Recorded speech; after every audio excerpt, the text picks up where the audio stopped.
So everybody, welcome back to Dutch Air Builds. My name is Jerome, or Jeroen as it's pronounced in Dutch, but for you guys I put it in Jerome. It's gonna be a cool episode about this GL1100. But before I dive into that, I want to thank everybody who's been subscribing these last couple of weeks. My numbers have been going up quite steadily last 2 weeks, and I'm really thankful for that. Clearly you like my content, and I work hard for it, so it's nice to see that coming back. So yeah, trying to push out cool stuff like this bike, which we'll talk about in a minute. But of course I've also got my Cafe Racer GS450, the vintage Honda CX500 that is my daily rider. I've got Honda CX500, which I'm at some point trying to convert to a scrambler type thing, based on the bike that BJ from Brickhouse Builds did, who's always been a big inspiration. So check him out if you haven't already. And I've got another GS450 with the NWT system in it. And I need to work on the engine.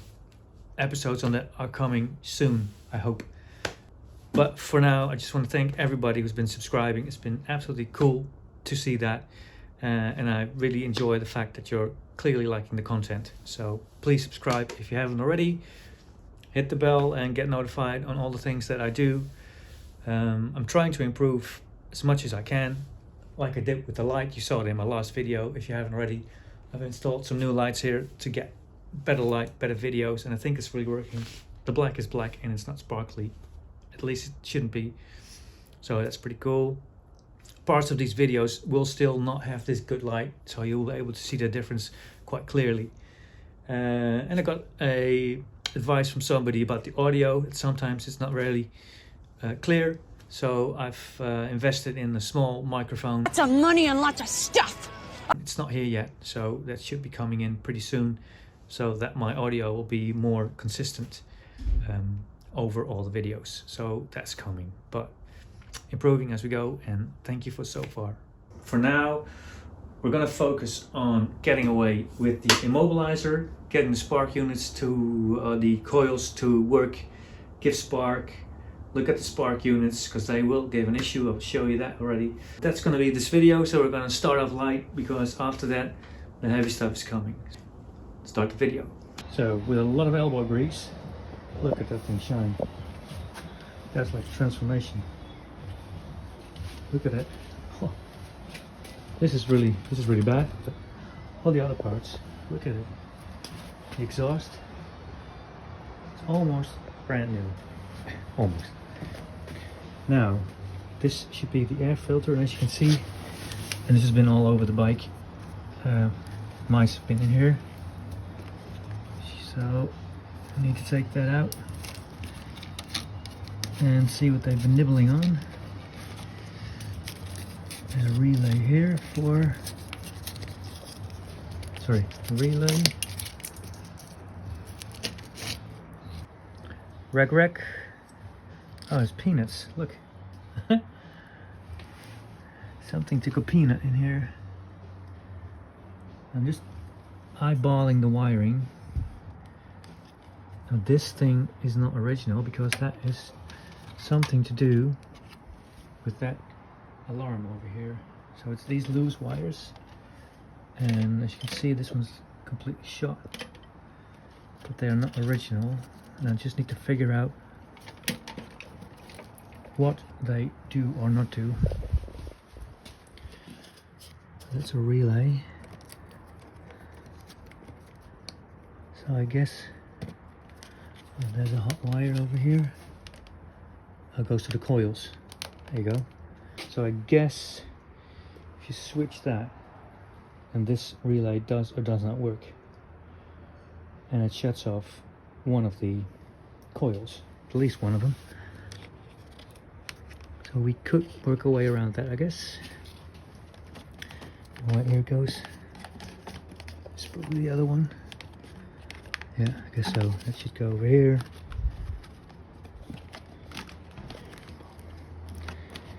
I really want to get this out. Yeah. So both wires go to the coil. Okay.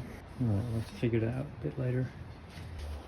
So it's very clear that there's like red droppings and shit everywhere underneath this thing. I've cleaned most of the part out. I'm really checking the wiring. If it's been nibbled on or something. It doesn't look too bad actually. I think it's just been sleeping in here. This bottle's okay. It's actually pretty good nick. I think everything's a really good nick actually.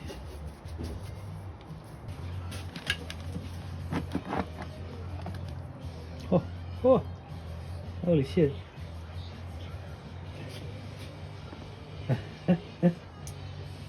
Look at that. There's a squirrel in here something. You can see that.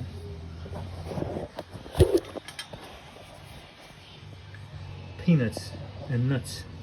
So the filter's gone. It's been sucking into the carbs as well. Alright, clean it up. So I actually found something that's not good on the bike. The weird thing was, as you can see here, can you see it? I'll get the light over. You see that black goo on that thing? It's all over this tube and up there, just underneath the red connector. I thought, what the fuck is that? But then look at the transistor over here. So that's completely molten. That's been shorting out. Now I wouldn't be surprised if that has something to do with that thing over there. But we'll have to take that out. Guess that will need to be replaced. That's a bummer because they're expensive. Alright. Okay, so I have the coils back here. And I took these out because the wiring has been tampered with because of the immobilizer that was in there. So this wire and this wire. And this was really nicely connected, as you can see. They were running back to a relay with more wires from the immobilizer going to it. So I need to get this back to stock. And I've got a wiring diagram here.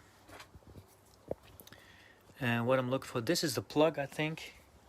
So this plug that came from the harness. There is a blue, a yellow and a black and white wire.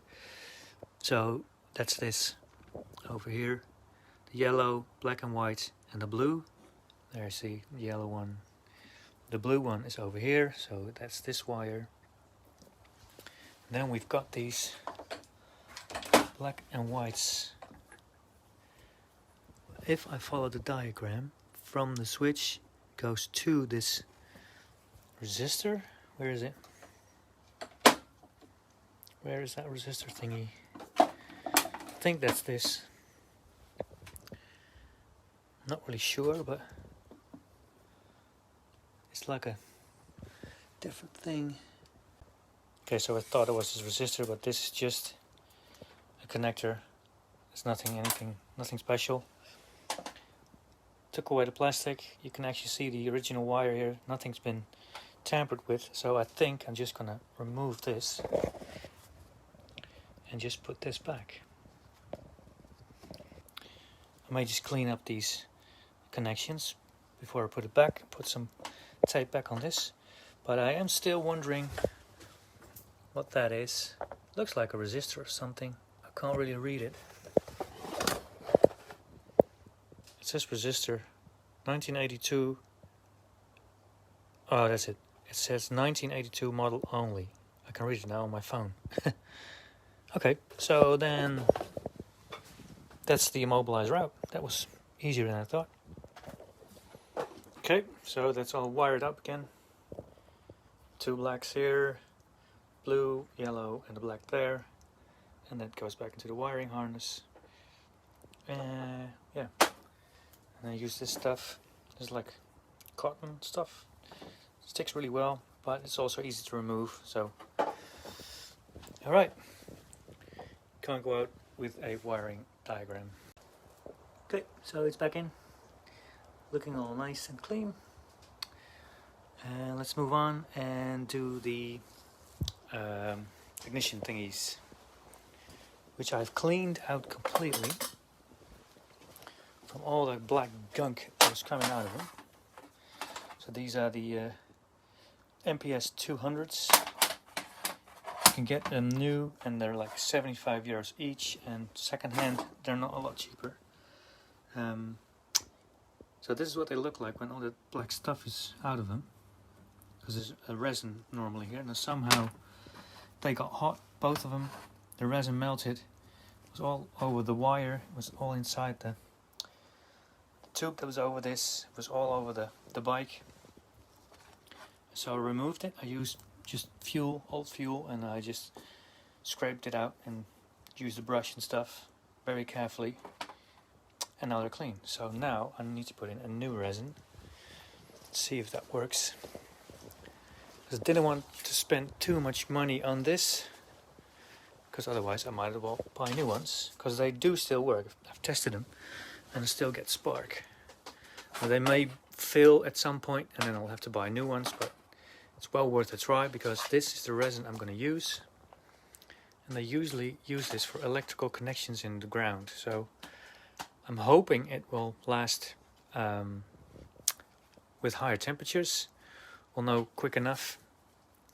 The idea how to use this is pretty straightforward. It needs to be at a certain temperature. Now it's maybe a little bit too cold, so I'll put in some water in a minute, like that. Get it around 20 degrees, then break the seal that's in here. So you take out this seal, this rod. You mix everything together for 3 minutes, push everything down in a bag, make it like a piping bag for like whipped cream, and then just pour it in. So I'm just going to put this in some water. I'm going to tape around this thing and then see if it works. Well, this is at about 20 degrees, so now I'm just going to take this out and then there we go. Start mixing. I guess this is the top is a hardener, I think.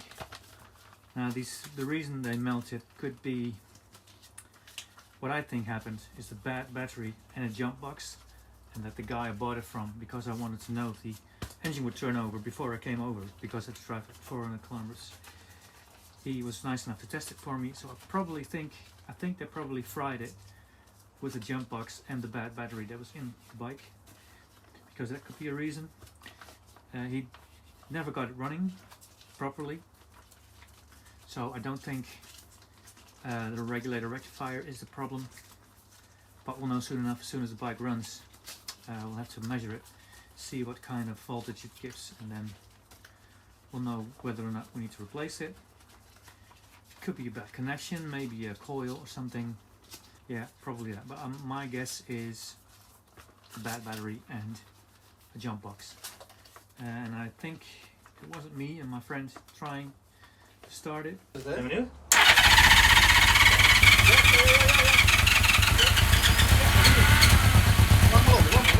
Could have been as well, obviously, but I think it was already there when I took the bike out. I can't really remember, but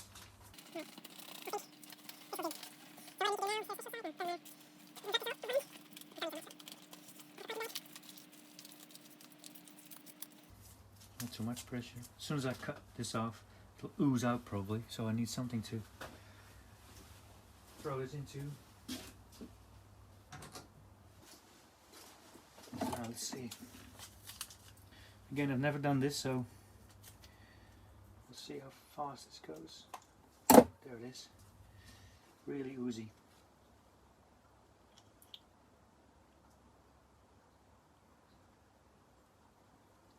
Okay.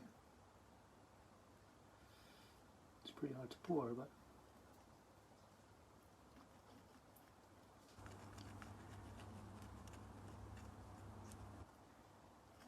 that's what we're looking for. Kind of messy, but it's working. Yep, that's what we're looking for. Alright, Well, this is all left over, so I'm going to get rid of it.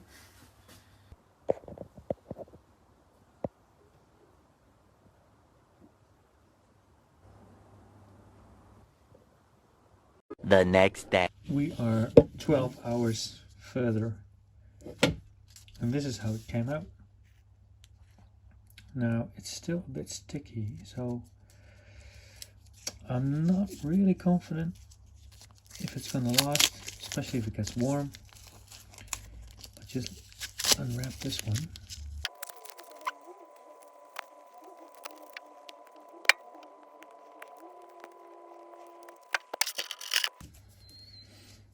All right. So there is the unit unwrapped and looking like normal again. The manual on this resin says it needs to cure when it's under current.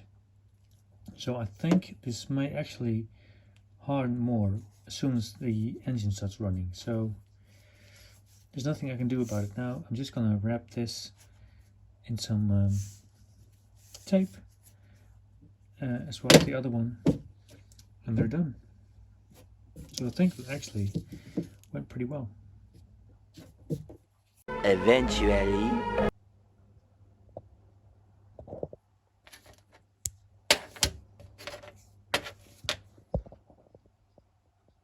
That's episode number 2 on this GL, I think, for now. It's been a really busy day, really fun day actually, working on this GL1100. It's coming along really nice. It's right behind me over there in the shed. I've kind of been detailing it, meaning cleaning, and all the parts that I take off, I've kind of got used to cleaning them straight away, and I kind of like that because as soon as they're done you can put them back on the bike. I did the coils, of course, replaced that, and did the ignition units, the spark units, and they came out pretty good. So all in all, I think a really good day, made really good progress, and getting ready for the next day. And I'm just have to wait on the parts for the carbs to come in, so I can't do anything with that. The carbs are just over here in the tray waiting for all the new bits and pieces. So while I'm waiting, I'm just going to chip away at the bike. I think I'm going to take out the rear caliper because that's stuck right now. I think I have to remove the rear axle to get to that, but that's for tomorrow and for the next video. So if you like what you've seen, please subscribe, leave me a comment. Also on the other bikes, I've got the CX500, a GS450 over here with the NWT system, the GS450 with the motor gauge system, which I've been driving today in the pouring rain, and it actually worked. I'm really liking my bike. It's just right over here. It's just so much fun. It's really rough, but anyway. Yeah, hit me up and see you in the next one. Cheers. Bye bye.